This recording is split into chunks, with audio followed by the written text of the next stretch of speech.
Bismillahirrahmanirrahim.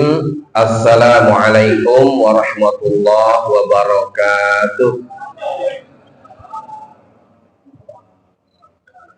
Alhamdulillahi rabbil alamin. Wabihi nasta'inu ala umurid dunya waddin.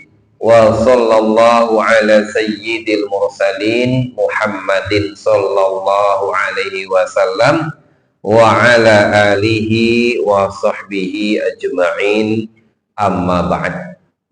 Jamaah yang semoga Allah selalu menjaga dan merahmati kita semuanya.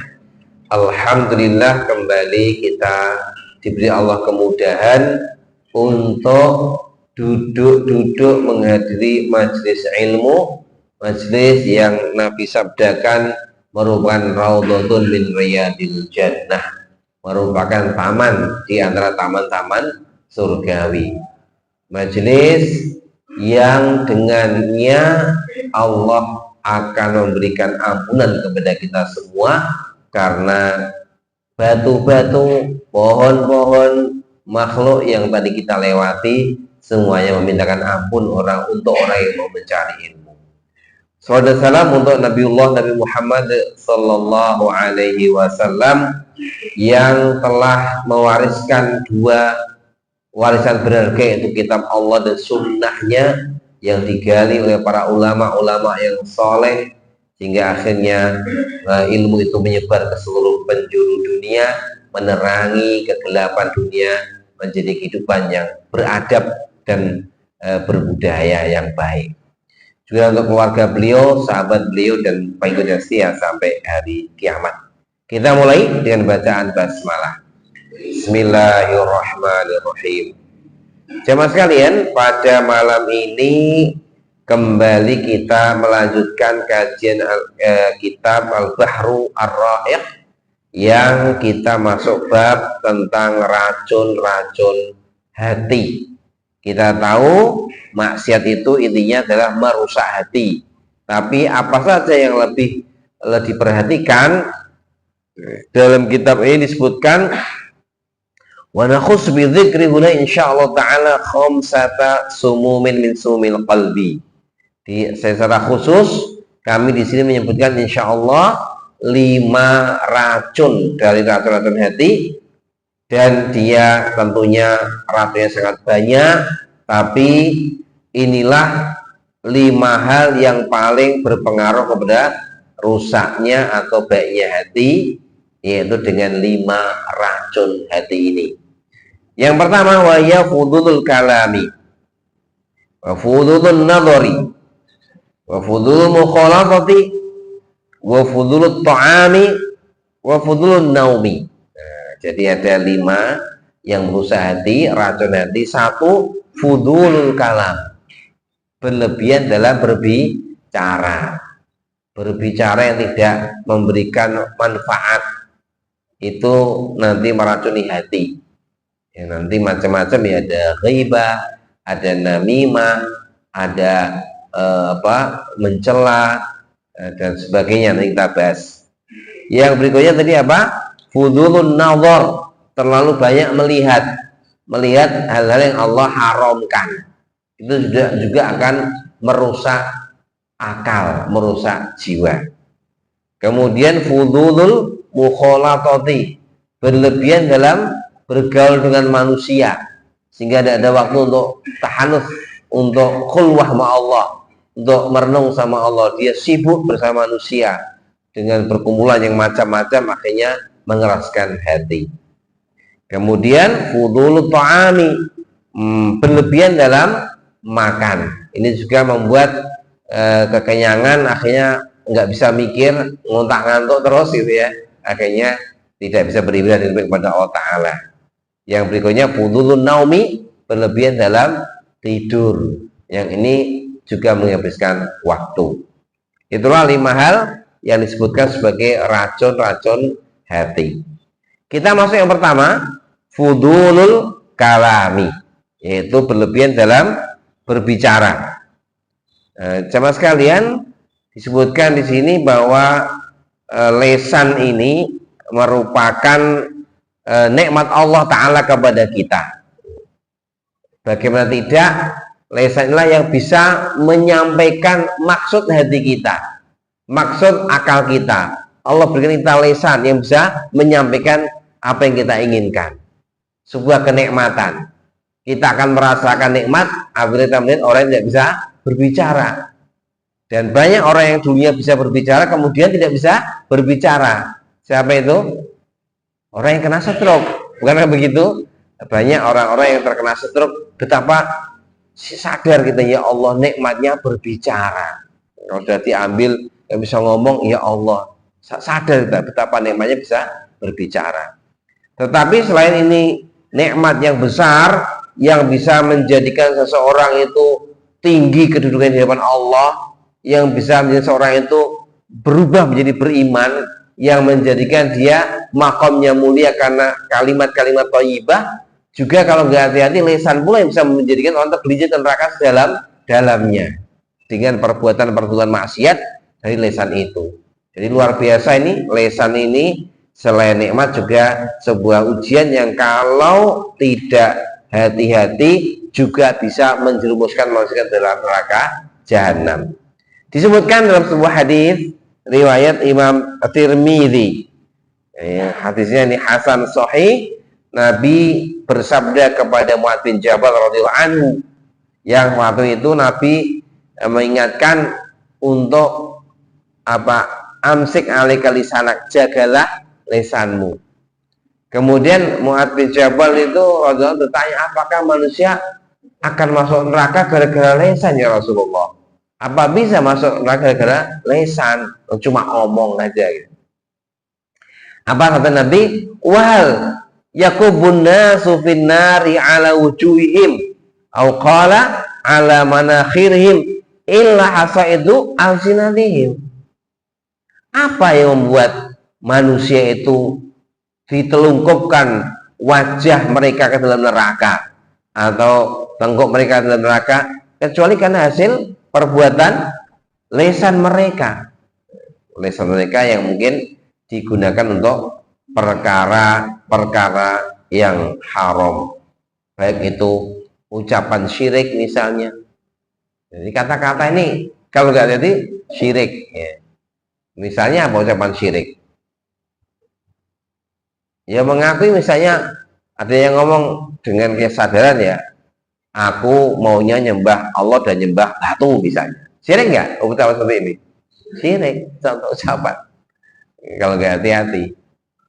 Bahkan pernah ya Nabi berbicara dengan seseorang, kemudian orang itu berkata, Masya Allah wa syi'ta ya Rasulullah. Masya Allah wa syi'ta. Terserah Allah dan terserah Anda Rasulullah. Nabi ingatkan, la taqulu Masya Allah wa syi'ta, qul Masya Allah summa syi'ta. Jangan samakan aku dengan Allah gitu. Terserah Allah, dan hanya beda kalimat dan. Itu pun bisa merusak tauhid. Minimal kena syirik kecil ini, karena menyamakan kekuasaan Allah dan kekuasaan manusia. Nabi ingatkan, la taqul Masya Allah wa syi'ta, qul Masya Allah summa syi'ta. Ucapkan terserah Allah, kemudian terserah Anda. Ini kalimat ucapan-ucapan Allah juga bisa membawa kepada kesyirikan. Begitu pula selain juga kesyirikan, juga bisa perkataan-perkataan tanpa ilmu ya, yang mungkin ngarang-ngarang, yang itu nanti juga bisa membawa kepada dosa ya. Mungkin sekarang lagi rame apa itu brokoli oh makoli itu ya, itu pakai apa ilmunya? Itu contoh ya, ngomong yang tanpa makna itu bisa merusak iman. Juga bisa juga diantaranya adalah syahadatuz zur. Ini juga berat ini, syahadatuz zur. Apa syahadatuz zur? Ya, persaksian bohong palsu. Nah, dulu pernah itu kan, zaman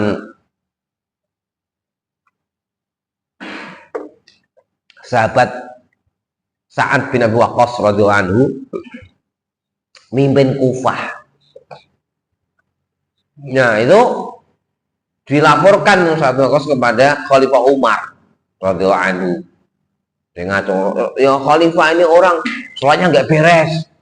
Apalagi mengadukan Sa'ad bin Waqqas dengan keburukan-keburukan. Pada saat bukan seperti itu, nih sahabat mustajab berdoa. Maka saat kemudian wudhu berdoa, ya Allah, kalau memang orang ini bersaksi palsu, ini syahadat zur ya, maka apa dulu dia permintaan beliau itu panjangkan umurnya, tapi juga panjangkan fitnahnya itu. Ternyata betul orang ini sampai tua, sampai ini apa namanya ini lesan alisnya itu sampai melengkung ke bawah karena saking tuanya itu. Tapi terfitnah apa? Senengannya itu nongkrong di pinggir jalan, ada cewek lewat disuiti. Bahasa kita disuiti, digodain. Ini kan apa? Kena fitnah doanya saat terus. Karena apa? Dia waktu muda suka apa? Syahadatu zur, bersaksi palsu.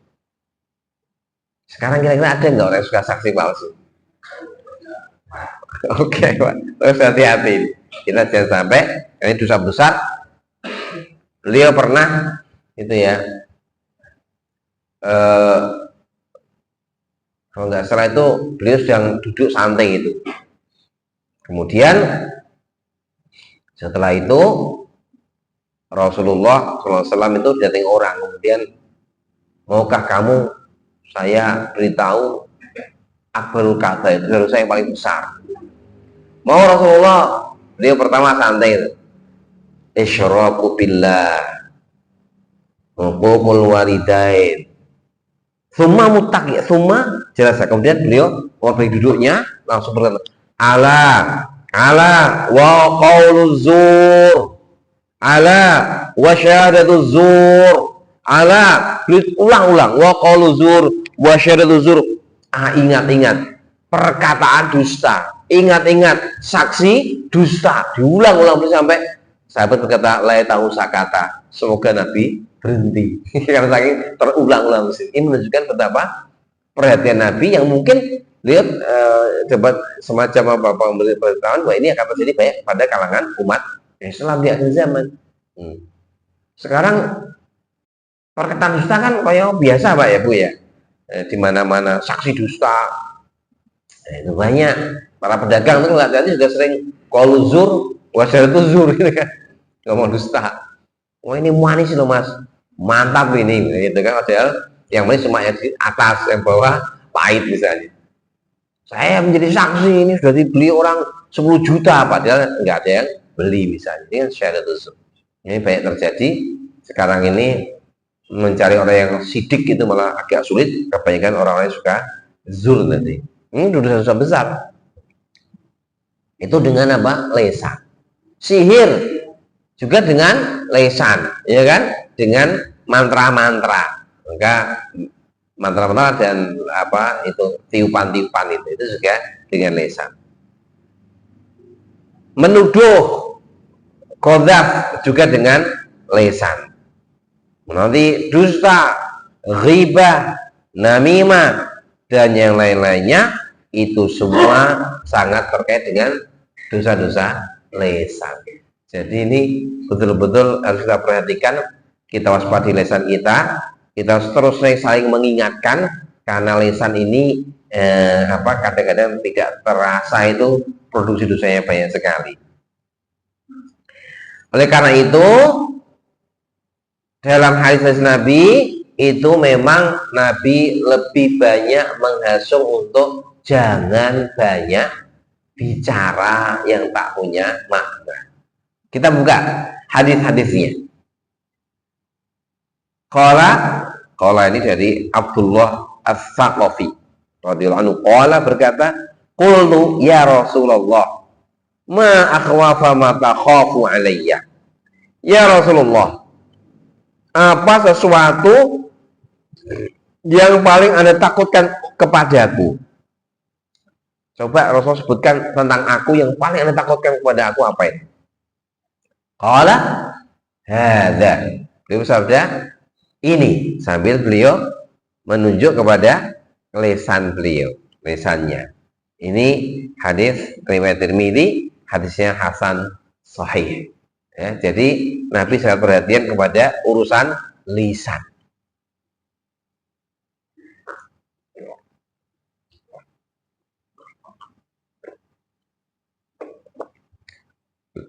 Dalam Sahih Bukhari, Nabi juga bersabda, al-muslimu man salimal muslimuna min lisanihi wa yadihi. Rawahu al-Bukhari. Orang muslim itu orang yang bisa membuat orang lain aman, selamat dari godaan lesan dan tangannya. Lesan lah. Yang ini juga kadang-kadang perang pun mulai dari lesan. Cerai pun mulai dari lesan, ya kan? Orang-orang cerai itu dimulai dari mana, Pak? Masa langsung tunjuk-tunjukkan? Kan enggak kan? Jadi lesan dulu. Ngomongnya enggak, kayak cerai perang gitu. Itu nasihat beliau. Kemudian Uqbah bin Amir radhiyallahu anhu bertanya, "Ya Rasulullah, man najatu?" Ya Rasulullah, apa itu keselamatan? Qala amsik alaika lisanak. Jaga lesanmu. Jangan semaunya sendiri ngomong. Begitu pula Nabi bersabda, "Man kana yu'minu billahi wal yaumil akhir falyaqul khairan aw liyasmut." Di sini sudah masuk juga ini ya. Dan siapa yang beriman pada Allah di akhir, hendaklah dia mengucapkan kalimat-kalimat yang benar, yang baik, atau kalau nggak punya sudah liyasmut, hendaklah dia diam saja. Dia diam saja, karena semua perkataan kita ternyata ada hisabnya, ada catatannya. Ma yalfidhu min qaulin illa ladaihi raqibun atid. Tidak ada satupun ucapan yang terucap kecuali ladaihi, di sisinya siapa? Raqibun atid, yaitu malaikat yang selalu hadir dan selalu membersamai, selalu membersamai dan selalu hadir. Nah, raqib itu selalu mengawasi, dan atid selalu hadir. Saya ulangi lagi bahwa ini sifat malaikat yang menjaga kita, itu sifatnya apa? Raqibun atid, yang selalu mengawasi dan selalu hadir. Yang kanan tugasnya mencatat yang baik, yang kiri mencatat yang buruk, termasuk kata-kata itu tulis semua. Na'udzubillah min dzalik. Astagfirullahaladzim. Kita sebanyak beristighfar pada Allah. Semoga tulisan-tulisan kalimat kita ini tidak terlalu banyak keburukannya, karena sepertinya kita ini terbanyak itu gerak apa ngomong, Pak? Ngomong ya. Ya, makanya ini yang mudah menggelincirkan ya ngomongin juga, hati-hati. Ngomong yang banyak. Paling gerak sedikit, ibadah kerja bakti ya tidak sebanyak kalau ngomong. Sambil kerja pun bisa ngomong kan, kalau nggak hati-hati bisa banyak dosa kita. Maka kita sering bermuhasabah, sering memperhatikan kalimat-kalimat kita. Tadi diingatkan oleh Rasulullah Sallallahu Alaihi Wasallam agar betul-betul perhatian dalam urusan perkataan. Hadis lainnya, Rasulullah Sallallahu Alaihi Wasallam bersabda dari Sahal bin Sa'ad radhiyallahu anhu, "Man yatman li ma baina lihyaihi, man yatman li ma baina lihyaihi wa ma baina rijlaihi."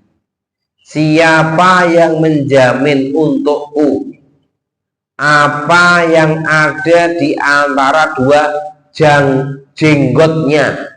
Lihyah itu jenggot, yang maksudnya jenggot bawah dan jenggot kumis maksudnya.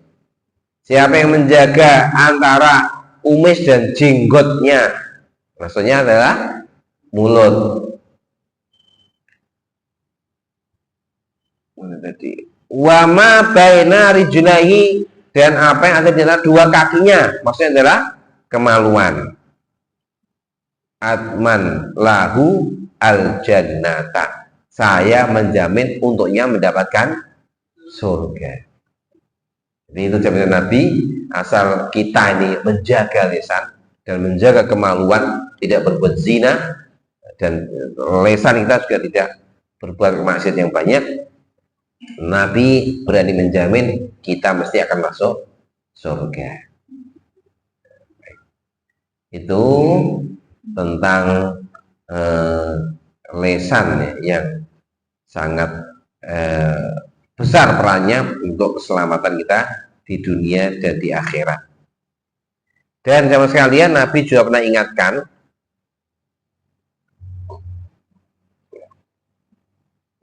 kalimat-kalimat itu bisa mengangkat orang setinggi-tingginya, tapi bisa merendahkan orang sejauh-jauhnya. Ini yang kita harus hati-hati. Beliau bersabda, innal abda la yatakallamu bil kalimah. Seorang hamba benar-benar mengucapkan satu kata saja, ma yatabayanu fiha, yang dia merasa itu biasa saja, yazillu biha finnari ab'ada ma bainal masyriqi, lain ma bainal masyriqi wal maghrib. Gara-gara itu dia tergelincir ke neraka jahanam yang jaraknya sejauh, melebihi jauh daripada jarak antara timur dan barat. Yang itu membuat seseorang itu bisa jatuh ke dalam neraka sedalam-dalam. Ini ya, karena lisan tadi mengungkapkan isi hati. Mungkin dia mencerca Allah, mencerca Rasulullah. Itu kan dosa yang sangat besar sekali, bisa menjatuhkan jauh-jauh. Dia mungkin dunia beribadah rajin, dia mengucapkan kekafiran, anti kepada Islam, dia bisa murtad, dan akhirnya semua amal kebaikannya hilang, kan begitu dengan kata-kata. Maka ini harus betul-betul kita hati-hati, jamaah sekalian. Kita harus saling mengingatkan agar jangan suka berbicara dengan perkataan-perkataan yang tidak ada faedahnya, apalagi yang mengandung dosa. Termasuk mungkin yang sering kita harus waspada, komentar-komentar di medsos atau mengomentari berita-berita yang kita belum tahu pasti. Ini juga kelihatannya simpel, tapi itu bisa membuat dosa besar. Karena kadang-kadang jadi salah terkang pada seorang sebagai muslim kita, gitu ya. Berita apa kita komentari, berita apa kita komentari, yang kemudian komentar itu lebih kepada negatif thinking, berpikir negatif, keliru, itu dosa yang jadi menimpa kita. Di zaman sekarang, zaman medsos, mungkin wakilnya lisan itu malah tangan sekarang ya. Pada hari lisan nggak lagi berkata-kata, tapi akan berbicara tangannya dengan apa? Dengan ini, dengan HP chattingan kan berbicara itu tangannya. Itu juga mewakili lisan. Kita juga harus hati-hati semuanya. Nah, begitu beberapa nasihat Rasulullah SAW agar kita betul-betul jangan mudah mengobrol kalimat-kalimat yang tidak membawa kepada kemaslahatan. Ya, kita diminta untuk banyak berbicara yang baik-baik saja, untuk amar bisodakotin atau amar bil ma'rufin, itu ya, boleh berbicara banyak untuk perintah sedekah, perintah kebaikan, itu silahkan, tapi yang tidak ada manfaatnya, hendaklah kita banyak menjaga diri kita. Banyak yang nggak ada manfaatnya, mungkin kita mengomentari hal yang nggak penting. Ya, misalnya ada apa itu sinetron, kita komentari, apa sih pentingnya komentari sinetron? Kadang-kadang ada permainan kita komentari dan komentar negatif. Wah, aku mau orang iso goblok, misalnya goblok. Oh, sing pinter baban mereka, kita mau goblok-goblok ya. Itu mungkin menghina orang, makanya bisa mungkin. Baik, kita sekarang membaca al-asar. Asar ini perkataan para ulama-ulama, para tabi'in, yang juga kehadiran mereka dalam urusan lisan. An Abdullah bin Mas'ud radhiyallahu anhu qala, dari Abdullah bin Mas'ud radhiyallahu anhu berkata. Abdullah bin Mas'ud ini lagi ada ulama, sahabat, mufassir, bahru al-ummah, lautan ilmunya para umat Islam, yang beliau secara fisik itu tidak begitu Nek wong Jawa berkata ora mitayani. Gitu ya. Ora apa? Ora nampak ke ulama besar. Bahkan ketika beliau naik ke pohon gitu kan, betisnya kesingkap, para sahabat tertawa-tawa menertawakan kecilnya tubuhnya Abdul bin Mas'ud radhiyallahu anhu. Tapi Nabi kemudian memberikan taklik atau komentar, demi Allah lututnya Abdullah bin Mas'ud itu nanti di akhirat ditimbang di gunung Uhud berat lututnya Abdullah bin Mas'ud radhiyallahu anhu. Ini adalah profil beliau yang kemudian beliau menjadi artinya tukang angon, tapi kan rajin belajar akan menjadi ulama. Jadi memang pengen jadi orang pintar itu harus rajin belajar. Tidak bisa ilmu itu kemudian tinggal tidur masuk semua itu ini ngimpi. Ya. Beliau berkata, wallahi alladzi la ilaha illahu, demi Allah yang tidak ada ilah selain Dia, laisa syai'un ahwaja ila tuli sijnin min lisani. Tidak ada sesuatu yang lebih membutuhkan penjara melebihi lesanku. Harus saya penjara, maksudnya apa? Ditahan aja asal ngomong gitu ya. Wa kana yaqul, dan beliau berkata, ya lisanu qul khairan taghnam waskut an syarrin taslam. Wahai lisan, ucapkanlah yang baik-baik, taghnam, engkau akan mengetam, mendapatkan ghanimah. Waskut an syarrin, diamlah dari keburukan-keburukan, taslam, kamu akan selamat. Min qabli an tandam, min qabli an tandam, sebelum kau nanti menyesal. Nasihat Ibnu Mas'ud radhiyallahu anhu yang beliau merenungkan bahwa yang paling butuh di penjara itu adalah lisan. Maksudnya dibeli apa tadi? Tidak asal bebas ngomong semau-maunya. Kemudian beliau juga mengatakan bahwa lisannya ucapan yang baik-baik, kamu akan mendapatkan hasil. Jangan ngomong yang buruk, nanti kamu akan menyesal. Ini renungan sahabat Abdullah bin Mas'ud radhiyallahu anhu, cukup yang bagus sekali untuk kita renungan juga. Maka mari kita berusaha untuk banyak menjaga lisan kita dari terpicu, terpacu dari ngomong-ngomong yang tidak ada faedahnya, apalagi yang membawa kepada dosa. Ribah-ribah harian itu coba kita mulai berpikir untuk kita kurangi, ribah-ribah harian. Kemudian mungkin kalimat-kalimat yang sarkasme gitu kan, itu mari kita kurangi. Kan banyak itu kalau jenengan lihat di medsos, terutama mungkin yang masih muda-muda gitu, yang mau sepo-sepo gitu, masih seragam lihat medsos menapa mboten Pak. Lihat Facebook gitu, lihat itu kan ada apa terus kemudian komentarnya kan macam-macam itu kan, ada komentar yang pedes-pedes itu kadang mereka lupa itu butuh persiapan untuk menjawab di hari akhir nanti. Ya, juga termasuk nanti kalau kita melihat debat-debat itu jangan mudah terpancing sampai kita malah yang ngomong jelek-jelek begitu. Debat-debat di TV itu kadang-kadang kan membuat kita mangkal gitu.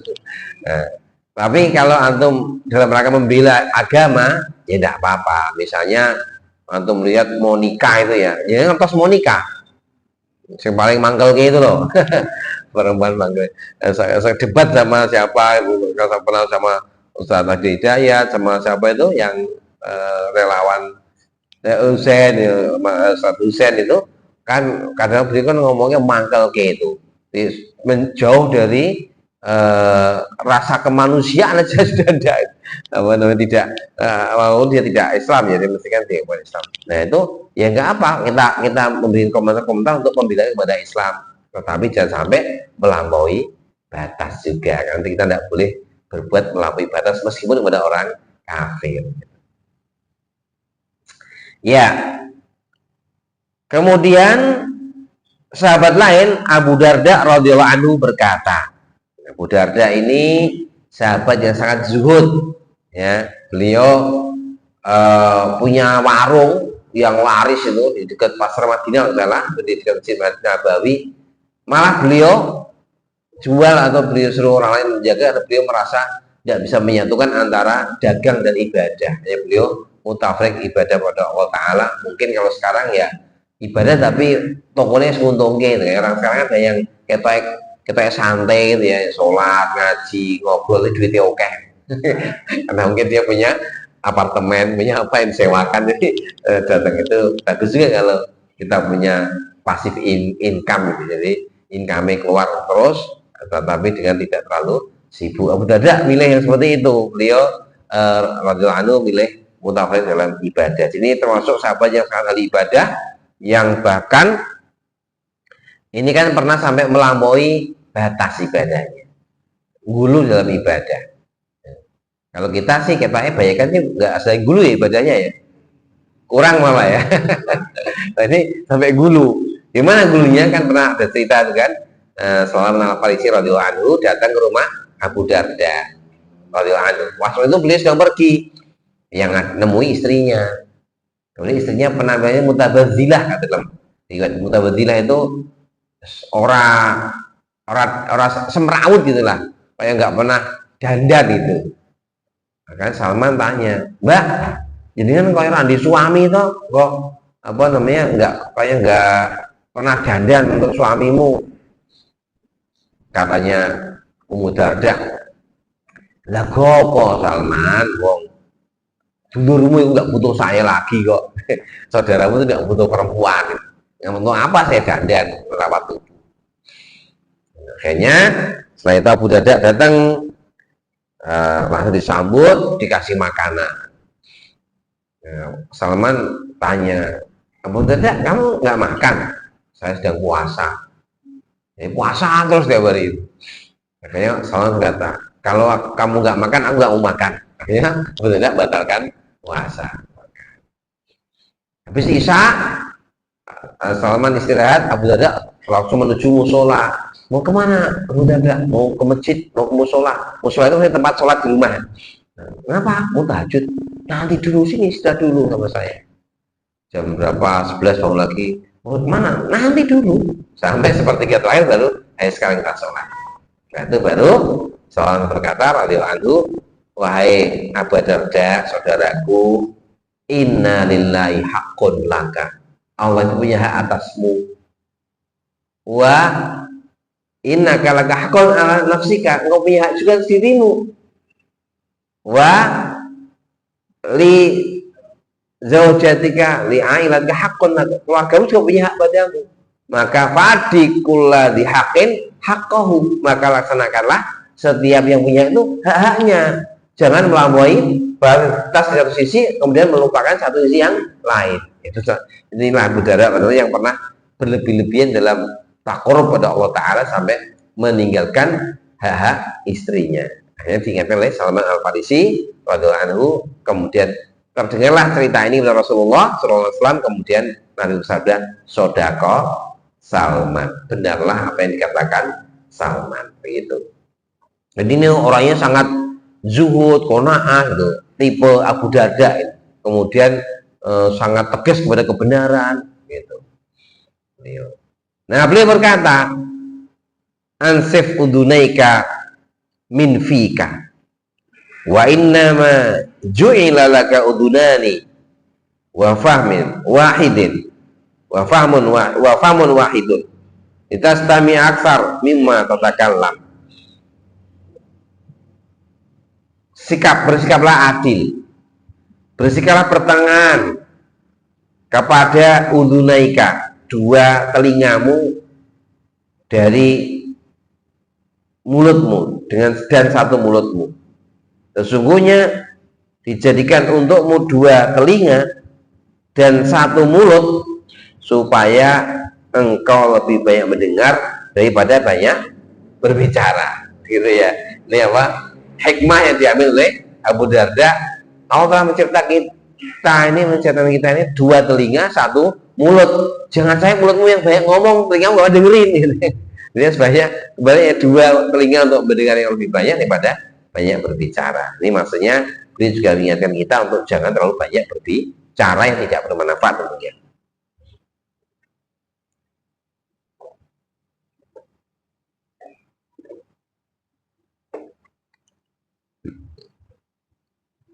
Selanjutnya adalah perkataan Imam Hasan Basri rahimahullah. Hasan Basri ini rahimahullah ini putranya seorang budak. Yang budak itu adalah di bawah di tempatnya Ummu Salamah radhiyallahu anha. Ummu Salamah dari Rasulullah sallallahu alaihi wasallam. Nah, Hasan Basri pernah dibimbing oleh Ummu Salamah. Jadi beliau putra budak tapi beletek gitu. Memang akhirnya betul lah firman Allah yang fa'ilau ladina amanu minkum wal ladina utul ilma darajat. Orang budak-budak tapi kena pintar akhirnya diangkat derajat oleh Allah Subhanahu wa taala. Beliau berkata, kanu yaqulun inna lisanal mu'mini wa ru'a qalbihi. Orang-orang mengatakan sesungguhnya lesannya orang beriman itu di belakang hatinya. Fa idza arada yatakallama bi syai'in tadabbarahu bi qalbihi tsumma amdah. Orang beriman itu apabila ingin ngomong, ingin berbicara, maka dia akan mikir dulu dengan hatinya. Setelah selesai baru ngomong. Jadi orang beriman itu sebelum ngomong atine mikir sih gitu. Nek tak kayak kalimat ini engko larake hati wong apa enggak misalnya. Nek saya ngomong ini nanti kira-kira membuat orang bahagia atau membuat orang kecewa. Nek saya ngomong ini nanti termasuk bohong atau tidak. Itu hatinya mikir sih. Kalau saya ngomongin nanti kira-kira kalau ditanya Allah di akhirat saya bisa jawab tidak. Nah, itu orang beriman. Mereka menghisap dirinya sebelum dikeluarkan perkataannya. Wa inna lisanal munafiqi, sebenarnya lesannya orang munafik itu amama qalbihi, mendahului hatinya. Fa idharu bi syai'in amdahu bi lisani wa lam yatadabbarahu bi qalbi. Jika dia terdetik sesuatu langsung dikeluarkan dalam bentuk ucapan tanpa dipikir di hatinya dulu. Itu orang-orang munafik atau orang-orang fasik yang mereka tidak bisa berpikir panjang. Bun sekarang ya, asal bunyi yang akhirnya menjadikan hal-hal itu tidak baik.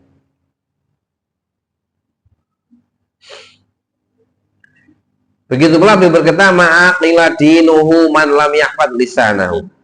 Orang itu tidak berakal dalam beragama selama tidak menjaga lesannya.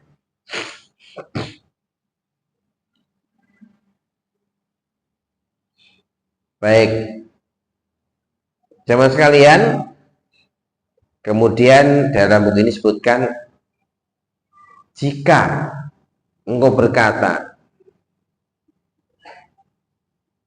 ternyata banyak diam itu memiliki banyak keutamaan.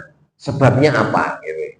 Tadi banyak ngomong itu banyak menggelincirkan, banyak diam itu banyak diarahkan untuk diam. Sebabnya apa? Bahwa karena banyak ngomong itu banyak menjaliknya, banyak tergelincirnya.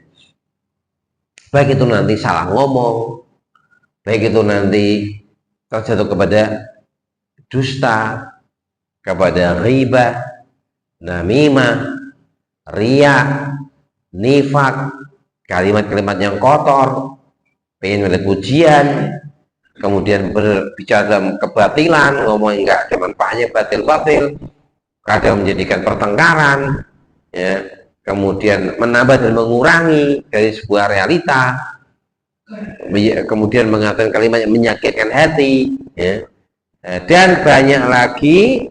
Semua itu gara-gara terlalu banyak berbicara. Maka ini disitulah pentingnya menjaga lisan, karena Pembicaraan itu bisa dibagi jadi 4 ya.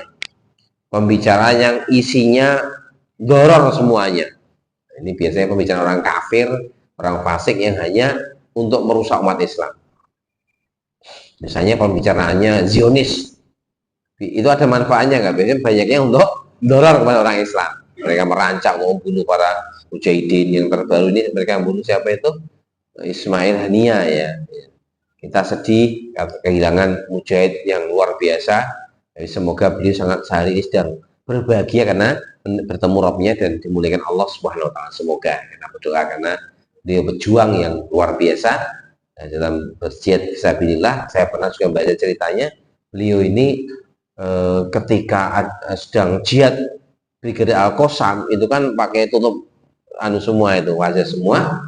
Ketika selesai operasi, kemudian masing-masing buka wajahnya, ada satu yang nggak buka, kemudian dipaksa dibuka. Kaget mereka, ternyata yang ikut jihad adalah Perdana Menteri mereka, itu Ismail Haniah. Luar biasa. Semoga Allah menerima amalnya. Yaitu contoh mereka merancang makar-makar. Ini seperti itu, maka yang seperti ini itu harus kita hindari, kita jauhi, karena ngomong yang tidak ada manfaatnya. Kemudian ada yang ngomong yang bermanfaat semuanya. Semoga majalisul ilmi ini majelis yang ngomongnya bermanfaat. Itu harus didatangi, harus diikuti, harus didengarkan. Kemudian ada bicara yang ada campuran, bahayanya ada, manfaatnya ada. Nah, itu mungkin jual obat ya, manfaat tapi dilebih-lebihkan jadi bahaya. Misalnya gitu, nanti cari yang manfaatnya, ditinggalkan yang bahayanya. Kemudian ada kalimat yang tidak berbahaya, tidak memberi manfaat, ya sekedar ngobrol yang tidak banyak fungsinya. Itu nanti jangan terlalu banyak dilakukan. Ngobrol-ngobrol yang sekedar untuk refreshing itu sudah sebenarnya tidak masalah kalau tidak terlalu berlebihan ya. Dulu para sahabat sering cerita masalah Celia yang agak lucu-lucu gitu ya, mereka tertawa-tawa, itu sudah dilakukan oleh para sahabat.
Jamaah sekalian, pada kesempatan malam ini saya coba sampai isya karena Dan bisa nanti ada acara di pondok saya harus datang. Mungkin sebelum saya tutup, kalau saya mau menambah pertanyaan dan atau menambah saya persilakan Pak ya.